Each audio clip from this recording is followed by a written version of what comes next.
Papa João Paulo II dizia, né? A fé e a razão são duas asas que nos elevam para o céu.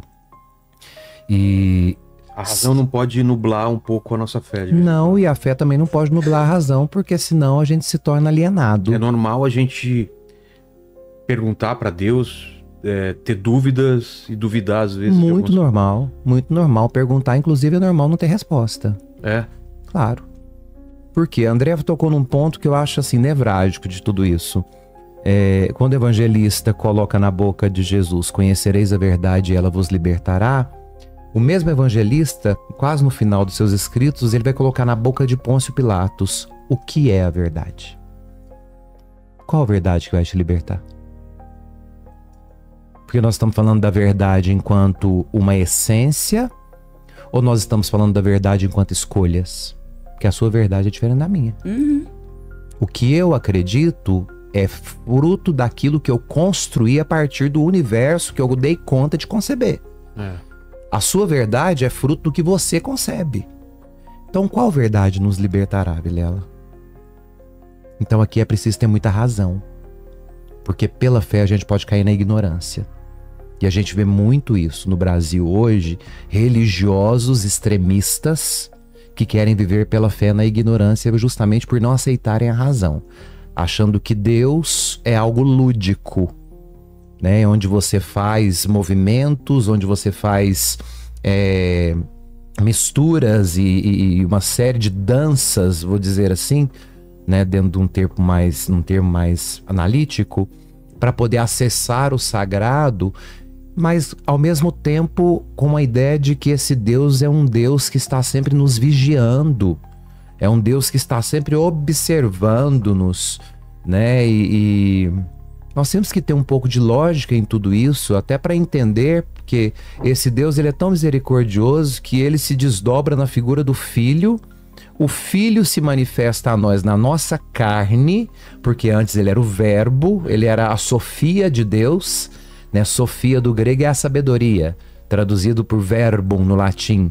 Então logos do grego também, né? A razão, o motivo de Deus.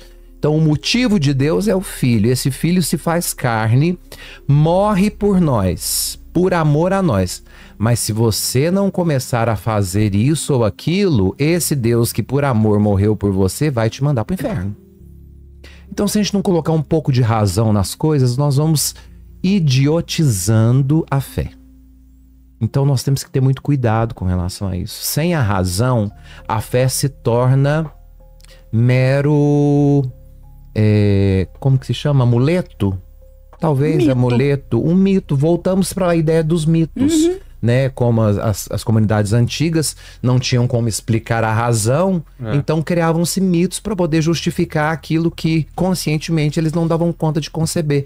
E parece que nós estamos no século XXI sofrendo um retrocesso dentro das religiões. Que as mentalidades estão voltando para essa ideia de um Deus carrasco, de um Deus punitivo, de um Deus que precisa da sua promessa, que precisa das escadarias subidas de joelhos. De que adianta seu joelho esfolado pagando promessas se você não consegue erguer a mão para quem está caindo do seu lado? É uma fé inútil. Ah, mas eu rezo, eu faço novena, eu uso isso, eu ponho véu na cabeça, eu faço e aconteço e tá... Mas e o outro? Porque você não respeita ninguém. Porque se a gente pega o teu perfil, você inclusive que é hater, né?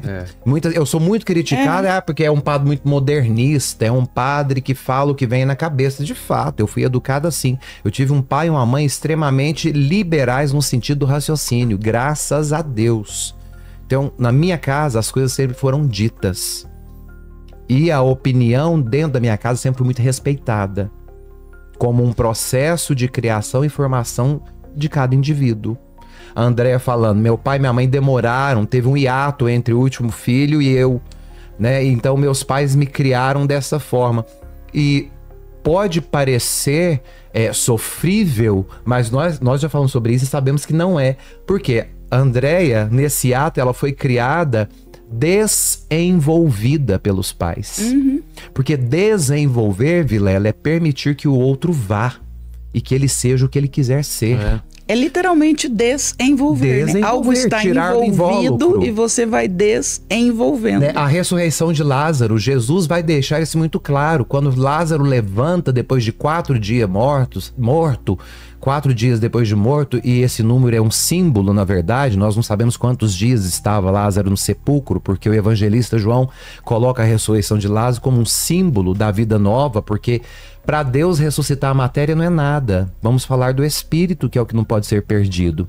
E para a comunidade judaica existia uma vertente mística do judaísmo que acreditava que os corpos poderiam se reanimar em até 4 dias.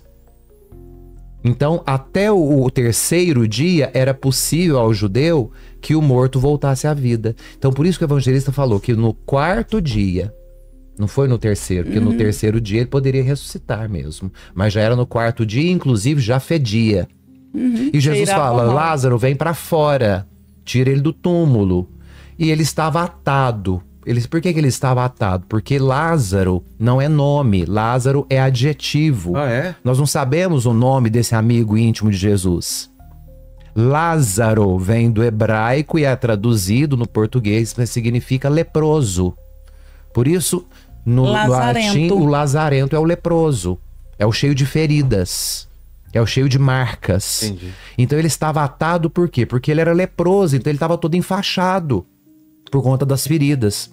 E Jesus fala, traz ele para fora e desatai-o. Ou seja, desenvolva Lázaro. Deixa ele ser o que ele quiser. Porque a vida toda ele foi tolhido pela sociedade por viver à margem. Porque ele não servia por ter uma doença que era considerada impureza sagrada, ele não servia para o povo da época. E eu percebo hoje em algumas nuances religiosas que nós estamos voltando para esse período de termos vários Lázaros sendo jogados à periferia, à margem da sociedade existencial, em virtude dos novos fariseus e dos novos doutores da lei que estão sendo criados nas religiões. Então isso me preocupa. E a religião ela só é boa quando ela te desenvolve e não te envolve. Ela aliena. Desenvolver, você tem um filho. O seu papel como pai é desenvolvê-lo a cada dia. E não amarrá-lo. A cada minuto que você percebe que ele já é apto para certa atividade, você precisa deixá-lo fazer tal atividade, porque ele já está apto. Então nós como pais vamos desenvolvendo os filhos até o momento em que eles não estão mais envolvidos e não precisam mais de nós. A religião ela só é boa quando ela te desenvolve e não quando ela te envolve. A fé, ela é uma substância do inconsciente. A fé, ela não passa pela consciência, porque ela é involuntária. Se a fé for voluntária, ela é passiva de manipulação. Então, a fé, ela está no inconsciente. Bonito quando Jesus ensina a rezar. Entra para o teu quarto e o teu pai que vê o que está oculto. Ou seja, que vê o seu inconsciente. Então, a fé, ela tem que passar pelo inconsciente. Ela é fruto do inconsciente, porque o consciente ele é driblado pelos nossos desejos e pelas nossas inclinações. Então, se a fé for fruto do consciente, ela está contaminada. Aí ela deixa de ser a fé verdadeira, como por exemplo do cego Bartimeu, que Jesus chega diante dele, vê que ele é cego, que está ali na beira da estrada e pergunta: "Que queres que eu te faça, cego?" A resposta óbvia, consciente, estava para todo mundo ali. Só que Jesus, ele queria o inconsciente de Bartimeu. Porque existe um abismo entre enxergar e ver. Era preciso sair da boca do cego o que estava no seu inconsciente. Porque a consciência queria enxergar as coisas. O inconsciente é ver, que está para além da imagem. Porque enxergar basta olhos sadios. Ver é preciso ter sensibilidade. É preciso ter ânima, alma, ânimo, movimento. Do contrário, eu nunca verei. Eu só enxergarei. Jesus era um grande psicanalista e um grande maieu. Jesus conversa com a mulher no poço de Jacó, ela pede para ele retirar água e ele diz para ela, cadê o seu marido? Ele é que tem que retirar essa água para você. Como se ele não soubesse. E aí ela pare a verdade, eu não tenho marido. E ele diz, realmente você não tem, porque todos os que você tem não são os seus. Inclusive esse agora... Então Jesus traz à luz ao inconsciente e Jesus é um grande maieuta no momento que ele faz ela parir as próprias verdades dela. Então fé e inconsciente talvez sejam até inseparáveis, né? A fé vai trabalhar na instância do inconsciente. Porque se ela vai pro consciente, a gente manipula. Aí deixa de ser fé. Eu ia falar. E vira superstição. Vira mito. A fé, quando é consciente, ela é uma superstição. Precisamos acender a vela porque teremos noites escuras. Precisa jogar isso, né? E precisa fazer isso, precisa... Passar giz na porta e jogar água benta para sua casa não pegar fogo. A fé inconsciente é involuntária, é o Deus que vê o que está no oculto. O oculto é o inconsciente. E eu acho que essa é a beleza de Deus, né? Pelo menos da minha relação com Deus. Eu falo que o que me fez... ir para a igreja católica, lógico, eu já tinha uma prática católica e cristã, mas com 16 anos eu estava muito perdida na minha adolescência, assim, questionando as questões da fé. Meu pai e minha mãe me obrigavam a ir na missa, mas eu, por mim, naquele momento eu tinha questionamentos. E aí eu entrei dentro de uma igreja, encostei na pilastra, inclusive a igreja do Rosário, e alguém cantava uma música que dizia assim, eu adorarei ao meu Deus fiel que me compreendeu sem nenhuma explicação. Essa frase define a minha relação com Deus. Deus conhece o meu inconsciente mais que eu mesma. E Deus não me pede explicação para me amar. Deus me ama apesar de mim. Apesar de você. Isso me emociona e eu vou chorar de novo. Você chora assistindo comercial de margarina. Eu choro e rio com muita facilidade. Como que a fé, ela influencia o funcionamento da mente humana, especialmente em momentos de sofrimento, e se só Deus é suficiente ou o remédio é importante também? Primeiro que vamos falar um pouco de funcionamento cerebral, de como que a fé influencia na mente humana. O nosso cérebro, ele tá cheio de estruturas e cada estrutura funciona aí da sua forma. E entre os neurônios nós vamos falar de neurotransmissores, que é o que faz com que os neurônios funcionem.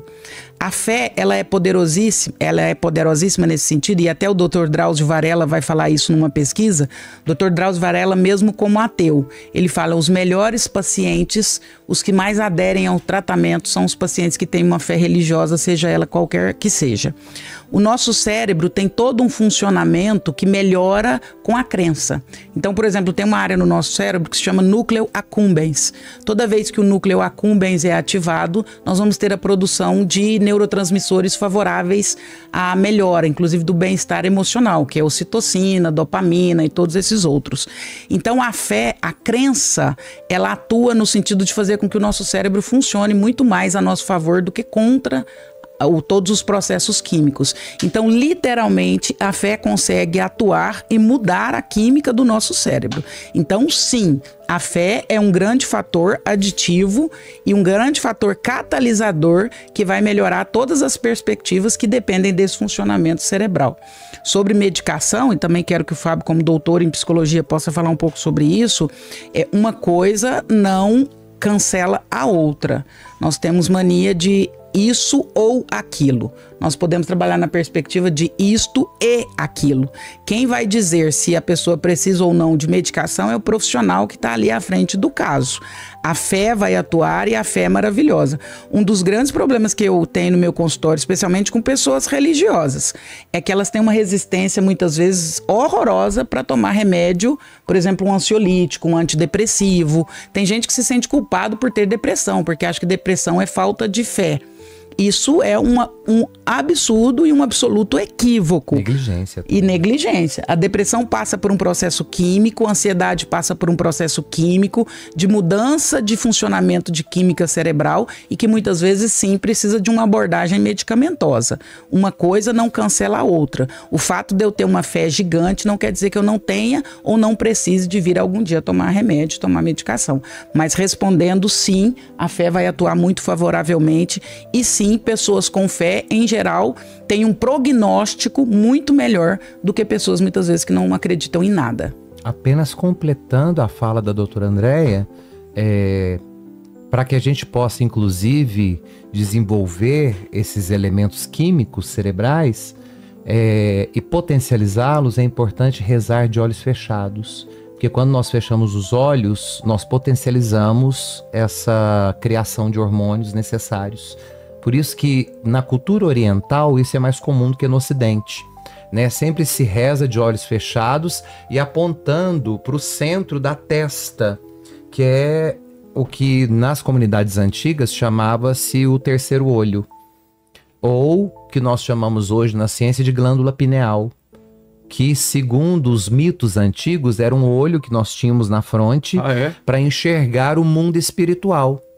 Só que nós ficamos tão deslumbrados com as coisas materiais que o olho espiritual deixou de ter utilidade e atrofiou. E ficou só o olho da matéria. Atrofiou, tornando-se a glândula pineal. Então, o acesso ao espírito, às coisas espirituais, se dá por meio da glândula pineal. Isso é a mitologia antiga. A partir do Egito, nós temos essas histórias contadas. Sim. Tanto que o deus da inteligência, da sabedoria, do conhecimento é Horus. E Horus, o símbolo dele é um olho, que na verdade, se você pegar essa imagem, tem na internet. O olho de Horus e a glândula pineal. É um cérebro partido ao meio e a glândula pineal aberta, que forma o olho de Horus. Então é um cérebro partido ao meio, mostrando que o que dá de fato acesso ao sagrado é a glândula pineal. Então, ao fechar os olhos, nós temos uma conexão maior com os hormônios e com todos os elementos químicos que nos ajudam na concentração, inclusive na cura do organismo físico. Então, rezar sempre de olhos fechados, né? E sempre o Oriente nos ensina com as mãos postas, porque o seu corpo precisa estar na integralidade. Então, quando você junta as mãos, você está inteiro, ao invés de estar com as mãos soltas. Então, juntar as mãos, colocar as mãos na fronte, apontando a glândula pineal, seria o movimento mais correto de oração, por conta da produção dos elementos químicos que nos ajudam a encontrar cura por meio da fé e da oração. Ah lá. O olho de Horus e a glândula pineal. Tá vendo? Do lado esquerdo ali você tem um cérebro e do lado direito você tem o desenho que os egípcios faziam para falar da espiritualidade. Eu não tinha visto essa relação ainda. E isso foi compreendido ao longo dos séculos. E depois você pega para mim a imagem da criação de Adão da Capela Sistina. Que ele toca, o toque do... Isso, porque aí Michelangelo vai desenhar isso na forma do cérebro, né? É um cérebro, Deus está dentro do cérebro. Tem isso daí, tem essa da Capela Sistina e eles colocam o formato do cérebro. E aí é a fé e a razão de novo. Fé e razão, Deus justamente. dentro do cérebro. E Michelangelo vai fazer a mesma pergunta pintando a Sistina. Deus é de fato uma manifestação do sagrado ou ele é uma criação da mente humana? Por isso que ele põe Deus dentro do cérebro e no lugar da pineal. Olha lá. E aí volta naquela fala, né? Deus é uma realidade ou uma pulsão do inconsciente? Só que ele era tão maravilhoso, Michelangelo, que olha como que tá o braço de Deus esticado. O dedo tá tão esticado em direção ao homem, fazendo uma força que até os nervos saltaram. Os anjos estão tendo que segurar. A distância exata entre o dedo de Adão e o dedo de Deus é o que falta ser esticado na mão de Adão. Isso é o livre-arbítrio. Eu toco se eu quiser. E Adão tá meio, não sei. Morrendo de preguiça. É o livre-arbítrio. Que preguiça. É a liberdade. Deus tá se esticando tanto que os anjos estão tendo que segurar. E Adão ali. E quem é Deus? Aquele que na busca por ele se antecipa e vem até nós. Ele se antecipou e foi até Adão. Ele tá esticado e ele vai permanecer esticado. E Adão tem a liberdade, inclusive, de permanecer com o dedo dobrado. E é aquilo que eu falei, né? Deus te ama apesar de você. Apesar de Adão estar daquele jeito lá, preguiçoso, Deus continua esticado, se esforçando. Apesar de você. O preconceito, ele nasce a partir de narrativas criadas pelo grupo social. A fé é uma intuição coletiva. Então, as narrativas sociais geram preconceito. Narrativas, histórias. Por exemplo. Aquilo que nós, enquanto grupo, acreditamos ser um interessante para nós. Não é uma verdade universal. É uma verdade para grupos. Verdades que são defendidas para grupos. Já a fé, ela é universal. Até aquele que não crê, o ato de não crer já é uma fé. Eu não tô falando nem da fé, tô falando de dogma mesmo. Tô falando de cada religião tem um jeito de ver o mundo e se baseiam na Bíblia. Na Bíblia diz tal coisa, no Isso. Alcorão diz tal coisa, Uhum. e aí vai. Uma coisa é a proibição a partir da fé. Porque se eu escolho, isso eu falo sempre, religião, por mais que se tenha essas loucuras inseridas nas religiões atuais, religião não pode ser vista como uma banca de feira por onde você passa e escolhe apenas o que você quer e o que te agrada. Ou você pega tudo que está na banca ou você não pega nada. Porque ser religioso é aceitar a banca com as frutas boas e as frutas podres. Eu digo isso sempre quando um rapaz me procura. Padre, eu queria muito entrar pro seminário. E eu sempre pergunto, o que te motiva a entrar pro seminário? Ah, porque eu sou apaixonado pela igreja, eu sou apaixonado pela liturgia, eu sou apaixonado pelas vestes. Eu falo, isso tudo é o vestido da noiva. Eu quero saber que a hora que a noiva tirar o vestido e te mostrar as lepras dela, se você vai querer beijá-la. Porque a igreja é uma noiva que possui lepras. É uma noiva santificada pelo Espírito Santo. Mas por ser guiada por homens, conduzida por homens, ela está cheia de feridas. Então, amar e querer ser padre pela beleza do vestido da noiva, isso acaba na noite de núpcias. Então, você tem que estar disposto a beijar as feridas da igreja. Porque são muitas. Então, eu penso que a fé, ela passa por essa ideia. Eu pego a banca inteira. Eu não seleciono só o que é bonito, só o que é bom. Eu pego também o que é ruim, o que está apodrecido, e ali eu tiro e dou o meu melhor.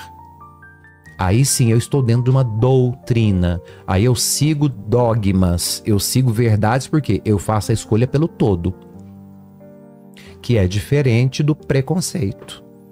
O preconceito não passa pela caixa da religião. O preconceito passa pela mesa da sua casa no domingo, onde o seu tio, que gosta de fazer piadinha, começa já na infância a destruir perspectivas dos seus sobrinhos, dos seus filhos, onde o avô, o pai e a mãe têm um discurso que foge completamente, inclusive saíram da missa, comungaram, rezaram a manhã inteira, mas chega na mesa do almoço e nasce o preconceito. Saíram do dogma, da doutrina, da piedade e entrar na mesa, que deveria ser a extensão do altar da igreja, para viver de preconceitos, para viver de acusações, para viver de apontar dedos. E essa questão do livre-arbítrio, a gente tem livre-arbítrio mesmo? Tem. Ou lá, tudo ó, tá escrito? Tá lá. Você estica o dedo a hora que você quiser. E os planos de Deus pra gente? Se não tá tudo já no livro da vida, não tá tudo especificado? Como que a gente que tem que...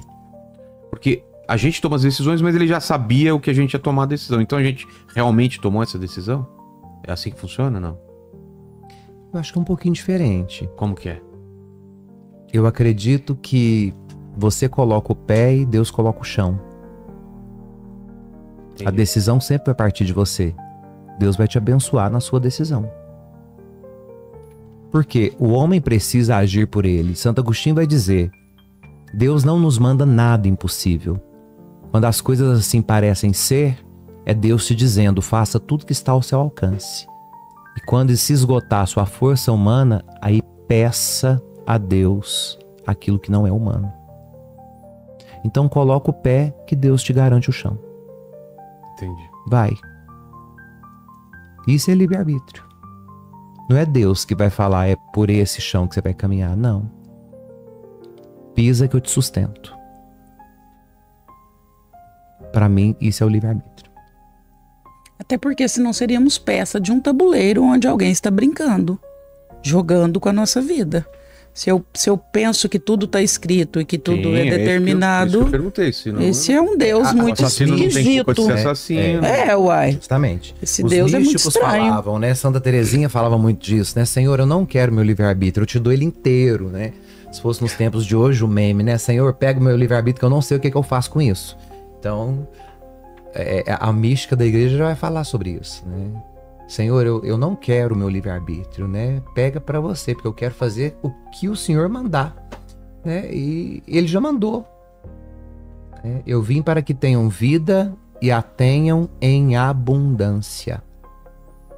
Ou seja, o homem não veio ao mundo para ser limitado. Para viver escassez, né? Ele não veio para viver um espírito de escassez, uma mentalidade de escassez.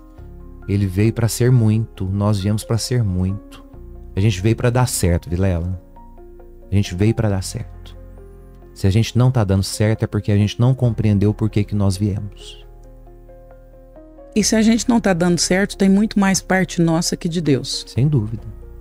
Culpas, fala, é culpa da... Parte, responsabilidade. Responsabilidade, né? Alguma coisa eu estou fazendo, porque eu já nasci validada. Eu já nasci... Eu sou o melhor que podia existir naquele momento. Numa ejaculação são milhões e milhões de espermatozoides e todo o processo ali da fecundação é um processo de seleção, de recrutamento. Quando acontece a fecundação, nós estamos dizendo que o melhor espermatozoide entrou no óvulo naquele momento e aí a vida começa a acontecer. Então eu já nasci validada, eu já nasci com todos os selos. Sabe carro quando vem novo da concessionária que vem com todos aqueles selos, pneu ok, não sei o que ok? Nós já chegamos na vida validados, nós somos o melhor. Em trocentos milhões de espermatozoides poderia acontecer ali naquele momento. Se alguma coisa está dando errado, é muito difícil ser da parte de Deus. Eu ouso dizer que é impossível. É impossível ser da parte de Deus. Porque é dizer que Deus erra e Deus não erra. Né? Deus sendo um ser perfeito e puro, ele não erra. Nós erramos dentro daquilo que Deus nos entregou como desígnio. Nós erramos, nós não estamos sabendo, é a criança que está se lambuzando diante de tanta coisa que Deus nos deu. E quando a gente toma posse disso, tudo muda. Tem um versículo que fala, eu acho que está lá em Isaías, que Deus diz assim: sou eu quem sei os planos que eu tenho a vosso respeito, planos de garantir paz, prosperidade e alegria.